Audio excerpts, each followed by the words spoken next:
হেলা কাকা, আপনার বাতের ব্যথাটা শুনলুম সাগার দিয়েছে। আর কইস না রে ভাই, কতদিনের শখ আছিল হিমালয়ের কোলে সূর্য ওটা দেহুম, ইয়া বোধহয় আর জীবনে হইল না রে। কিসের সিন দেখবেন হেলা কাকা? হিমালয়ে সানরাইজ দেখবে দাদু।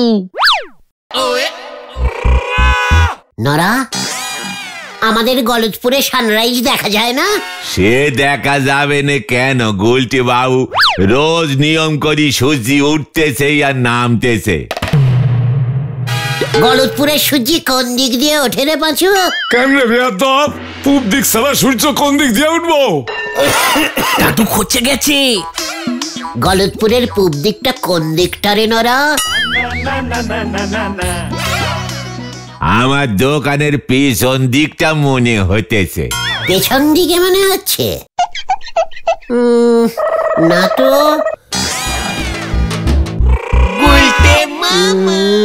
দেখি, আরে না রে নরা, সূর্য মামা তো দেখছি ওই গলতপুরের আকাশের ওই ওই ওই ডান দিকটায় হেলে রয়েছে। আরে বেয়াদব, লেখাপড়া করলে তো জানবি সূর্য কোন কোনা থেকে ওঠে। আমরা তো অনেক লেখাপড়া করেছি হেলা দাদু। চায়ের দোকানে বসে লেখাপড়ার কথা বলবেন না কিন্তু, বলে দিলাম হেলা কাকা, বাতের ব্যথা কিন্তু আবার বেড়ে যাবে। হ্যাঁ, হিমালয়ের কোলে সূর্যি মামা ওঠা আর দেখতে পাবেন না দাদু। এই চল তো হরি, এইখানে আর বসা যাইব না। ওই শোন রে বেয়াদবের দল, মানুষ চেষ্টা করলে সব পারে। আমি হিমালয় সূর্য ওঠা দেহুমই দেহুম। হিমালয়ের কোলে সূর্য মামা দোলে। বেয়াদব কোথাকার। হেলা কাকা কথাটা কিন্তু মন্দ বলেনি পাঁচু ভাইপো। কোন কথাটা গো নরাদা? এই যে মানুষ চেষ্টা করলি সব পারে। ক্যালটাবুলাসের মতন কথা বলবি না নারা। আমরা কত চেষ্টা করতাম জানিস, তবু ক্লাসে পাশই করতে পারতাম না। ঠিক ঠিক, আমিও তো কত চেষ্টা করতাম, তবু একটা অঙ্ক আমি মুখস্থ করতে পারতাম না, সব ভুলে যেতাম। দূর। অথচ হেড স্যার আমাদের পাস করানোর একটুও চেষ্টা করতো না, আমরা ফেল মেরে যেতাম। তালি পরে মানুষ চেষ্টা চরিত্র করে কেমন ভাবে চাঁদে চলে যাচ্ছে বলো দিগিনি। চেষ্টা করে যাচ্ছে না রে নরা, কষ্ট করে যাচ্ছে, বুঝেছিস? কথায় আছে না, কষ্ট করলে তেষ্টা মেটে। আরে না না না, ওটা কষ্ট করলে কেষ্ট মেলে হবে। আমিও সেই কবে থেকে চেষ্টা করেই যেতেছি যে আপনারে আমি কিছুতেই আর ধারে চা দেব নে, কিন্তু পারতেছি কোথায়। নরা, সব সময় ধর টেনে কথা বলবি না বলে দিলুম। পাঁচু চল তো। কোথায়? স্কুলের ভূগোল স্যার ভূদেব বাবুর সঙ্গে কথা বলতে। কেন হঠাৎ ভূগোল স্যারের সঙ্গে কথা বলবে কেন গুলটে মামা? আমাদের গলতপুরের সূর্য যে পূব দিকে না উঠে আকাশের একেবারে মাঝখানে এই সেলাইটিং কোনাকুনি করে উঠছে, সেদিকে কি কারোর খেয়াল আছে? না, হ্যাঁ, ভেরি সিরিয়াসিং ব্যাপার। গলতপুরে একটাও হিমালয় নেই, তাই সূর্য মামা ঠিকঠাক উঠবার জায়গাই পাচ্ছে না। ভূগোল স্যারকে কথাটা বলতে হবে নাকি? জয় গুরু। সেই কবে থেকে বলে আসছি, আমাদের গলতপুরে একটা হিমালয় পর্বত তৈরি করা খুব দরকার। আমার কথা কেউ শুনছেই না। বুঝবে বুঝবে, যেদিন সূর্য ওঠা বন্ধ হয়ে যাবে সেদিন বুঝবে। চলে আয়। হয়ে গেল, চল রে। কেরোসিন তেল দে উনি চললেন এরোপ্লেন চালাতি, হরি বল। গুলটে মামা তুমি যা দিলে না, কি দিলুম? যাই নরাদা তোমাকে ধারের কথা মনে করালো, আপনি সাট করে ভূগোল স্যারকে টেনে নিয়ে আসলে। সূর্য মামাকে পূর্ব দিকে ফিট করবার জন্য বেরিয়ে গেলে। বাজে কথা কম বল। হেলা কাকা ভাগ্যিস সূর্য ওঠার কথাটা বললো। তোরা নিজেরা একবার দেখ সূর্য আমাদের গলতপুরের ঠিকঠাক জায়গায় উঠছে কিনা। এই দেখ, তাকিয়ে দেখ দিকে।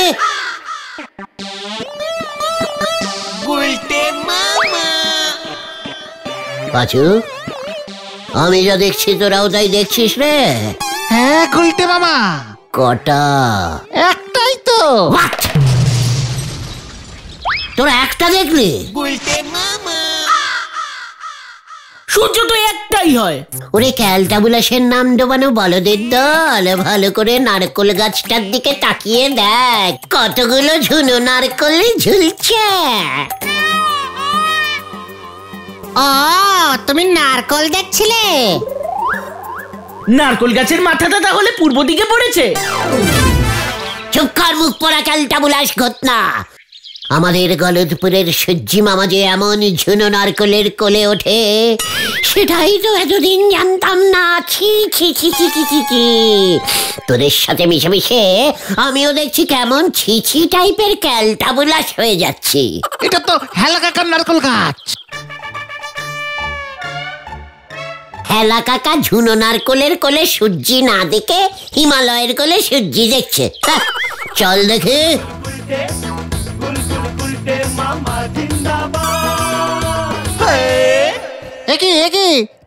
তুমি কি করবে গুলটে মামা? নারকল পাড়বো।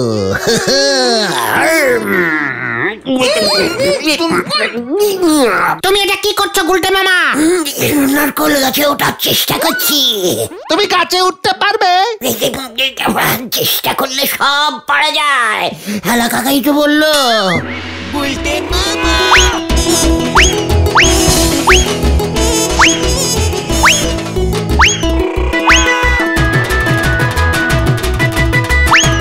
ওই বেদ্যপ গুলা, তোরা আমার বাড়ির উঠানে কি করতেছিস রে?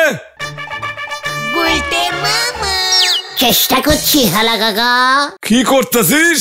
ওই যে দেখুন নারকল, ঝুনো কোটোনাট।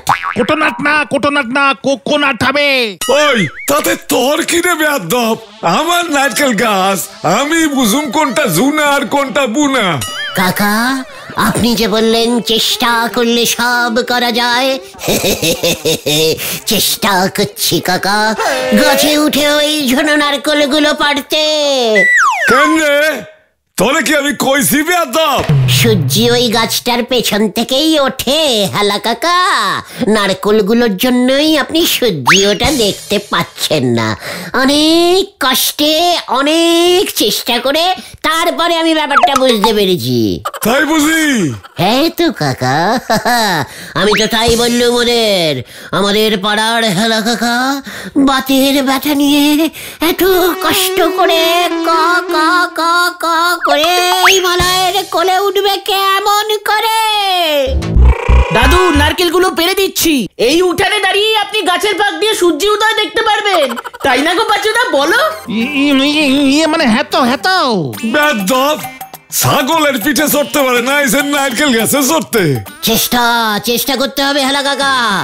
এত বড় অপসম্মান আমার, আমি ঝাঁকিয়ে নারকল পাড়তে পারি। এই দেখুন।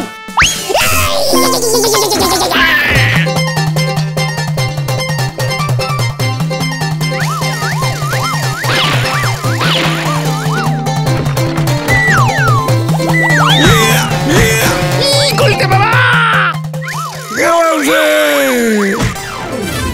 দাদু! গুলটে মামা!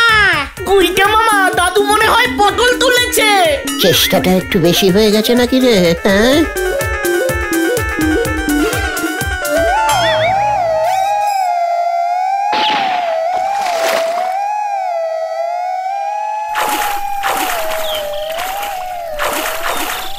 গুলটে মামা গো, হেলা দাদুর যে জ্ঞান ফিরছে না। হ্যাঁ তো, জ্ঞান ফিরছে না তো। নকে সর্ষের তেল ঢোকা, হাঁচু মারে কিনা দেখ। দাদুর মনে হয় আর জ্ঞান ফিরবে না। তাহলে তো সর্বনাশ হবে, গুলটে মামা খুনের দায়ে পড়বে। পাজুরে, এই দুটো কুপা ক্যালটাবুলাস কি বলছে রে? মনে হচ্ছে এক্ষুনি হাসপাতালে নিয়ে যেতে হবে। বলাই ডাক্তার কি দিয়ে হবে না? না, হেভি সিরিয়াস কেস মনে হচ্ছে গুলটে মামা। মনে হয় মাথায় স্ট্রোক হয়ে গেছে। হ্যাঁ, কি বলছিস কি? তাহলে চল হাসপাতালে নিয়ে যাই। এই তাড়াতাড়ি জলদি কর। দাদুকে এভাবে কি করে নিয়ে যাবো? অ্যাম্বুলেন্স ডাকতে হবে তো। না, বাজেট ফেল করে যাবে। তাহলে ওই তো অ্যাম্বুলেন্স পেয়ে গেছি। ওই দেখ, কাঁধে তোলে রে। অ্যাম্বুলেন্স! সরে যান! অ্যাম্বুলেন্স! বল হরি। ওই ভান্ডি, আমরা তো হাসপাতালে যাচ্ছি রে।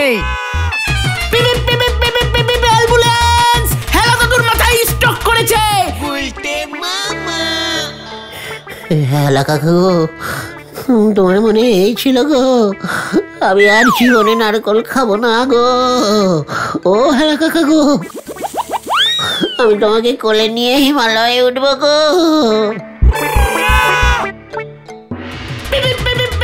এই হাসপাতাল এসে গেছে, স্টপ স্টপ। নে ভেন্ডি, এখানেই নামা, আর পাচ্ছি না। ভেতরে ঢোকাবি না? না দাঁড়া, আগে গুলটে মামাকে আসতে রে। গুলটে মামা তো নোরাদার সাইকেলে চেপে আগে আগে আসবে বললো। এ কি, হেলা দাদু কই? তাই ভাবছি হঠাৎ এত হালকা হালকা লাগছে কেন? দাদু মনে হয় মাঝপথেই খাটিয়া থেকে সোজা উপরে চলে গেছে। এবার কি হবে রে পাচু? কেস জন্ডিস, তাড়াতাড়ি কেটে পড়ি চল। হ্যাঁ হ্যাঁ, আমার খুব ভয় করছে। পালা সবাই।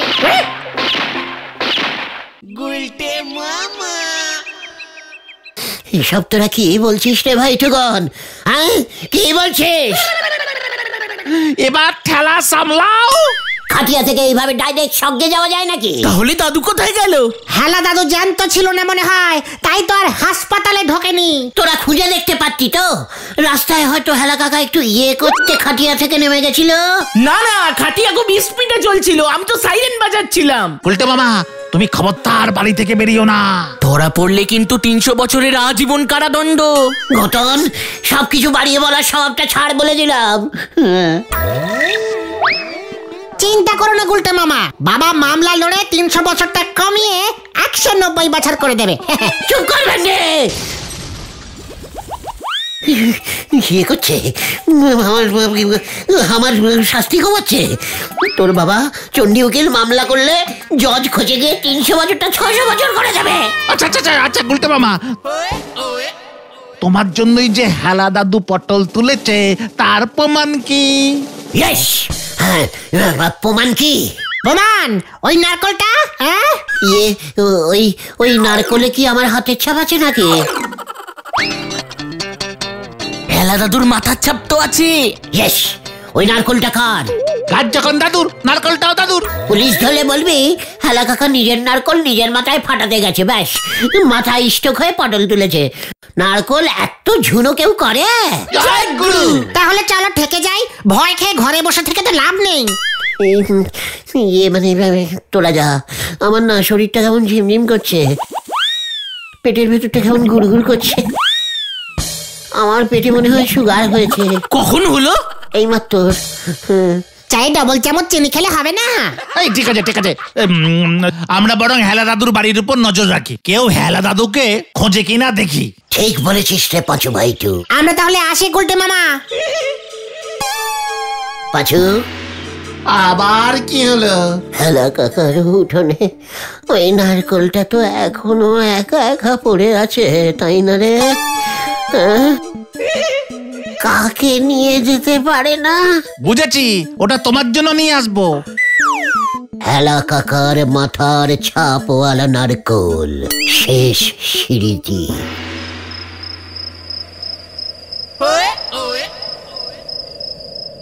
নারকলটা খুব ঝুনো ছিল স্যার। ওই ঝুনো নারকল খুব পোক্ত হয় স্যার। হ্যাঁ, হ্যাঁ।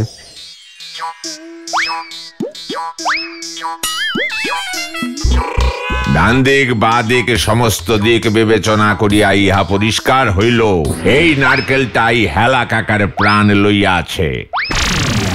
অতএব এই দোষী নারকেলটাকে আরো 300 বছর ঝুলিয়া থাকিতে হইবে। কেউ এই নারকেল খাইতে পারিবে না। ঠিক আছে স্যার, খাইব না। ঠিক আছে স্যার, খাইব না, খাইব না। ওই বিয়াদব গুলটে,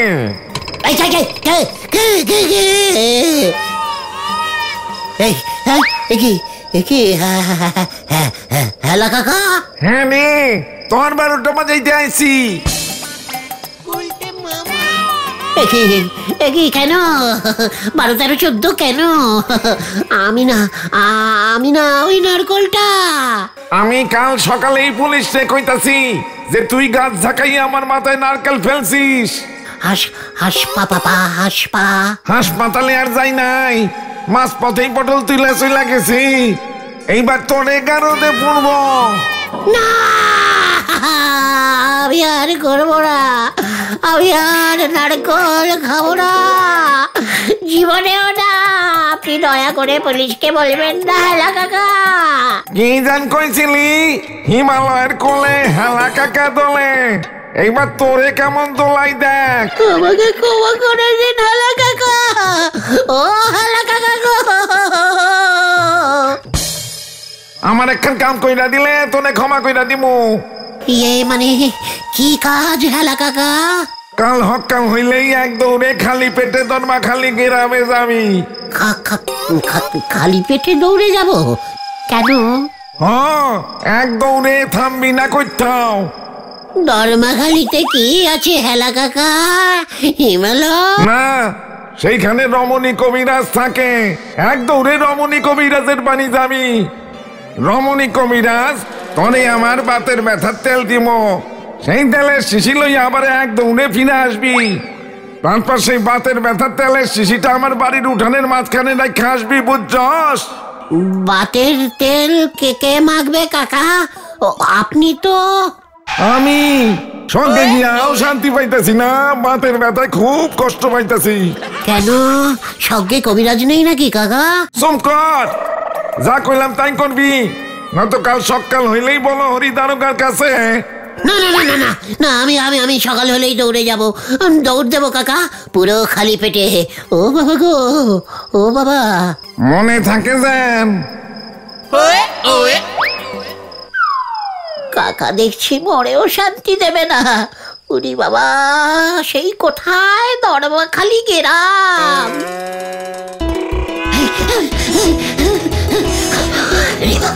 ওরে বাবা রে, ওরে বাবা রে, ওরে বাবা, ওরে বাবা,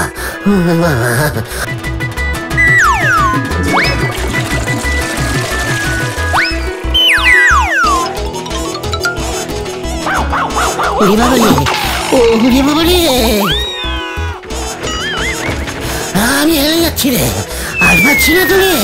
ওরে বাবা, গেলাম গেলাম।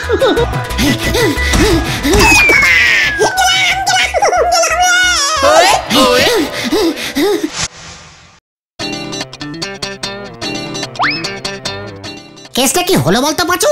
সেটাই তো বুঝতে পারছি না রে। সেই কোন সকালে গুলটে মামা গেল, এখনো তো ফিরছে না। দরমাখালি গ্রাম এখানে নাকি? সেই 40 মাইল। গুলটে মামা আস্ত ফিরলে হয় 40-80 মাইল দৌড়াতে হবে। ওরে বাবা, আর পাচ্ছি না তো রে। ও মাগো, ওরে বাছুরে, আর দৌড়াতে পারছি না রে বাবু। ও বাবা,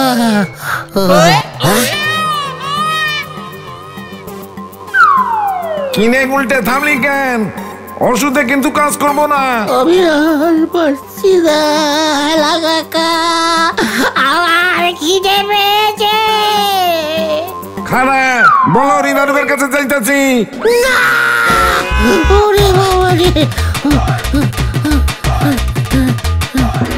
এবার দেখছি কিছু একটা করতেই হবে। পথ হারিয়ে অন্য কোথাও চলে যায়নি তো বাচুদা?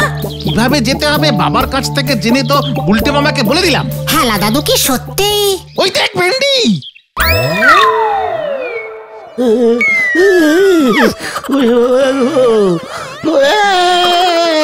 আমি আর নেই রে, মামা আমি আর নেই।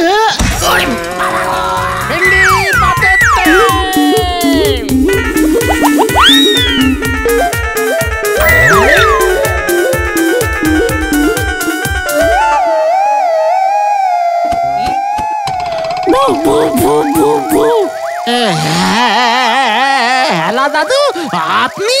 আরে বেয়াদ্দপের দল, দেখিবে কেমন লাগে আমার নারকেল চুরি করা হিমালয়ের কোলে হেলা দাদু তোলে। তার মানে আপনি না মরি নাই, মাথায় নারকেল পরবার পর মোড়ার ভান করে শুয়েছিলাম। তাহলে খাটিয়া থেকে রাস্তার পাশে লাভ মাইরা বাচ্ছি। বেয়াদব তোরা যেভাবে আমারে ঝাঁকাইতে ঝাঁকাইতে লইয়া যেতেছিলি তাতে মরা মানুষও বাচ্চা উঠবো। তবে ওই ঝাঁকুনি খাওয়ার পর বাতের ব্যথাটা একটু কমছে মনে হয়।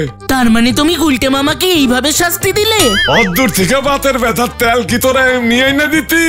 বেয়াদপের লগে বেয়াদপ আমি করতেই হয়, তাই তো ভূত সাইজা ওই উজবুকটা রে।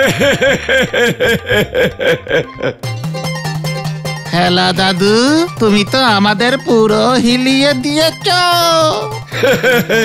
যাই তেলটা মালিশ করি গিয়া, ব্যথাটা কমলে দেখি পরের মাসে হিমালয়টা একবার ঘুরে আসুম। কি ডেঞ্জাস্টিক দাদু রে। ও বাবা গো, আমি আর বেঁচে নেই রে ভাই টুকন। কি দরকার ছিল হেলা দাদু নারকলের উপর নজর দেবার? এবার বোঝো ঠেলা। আমি আর নারকল খাবো না রে ভাইটু। তাহলে তুমি কি খাবে গুলটে মামা? হিমালয়ে উঠে বরফ খাবো। গুলটে মামা কি জয়! বাবা রে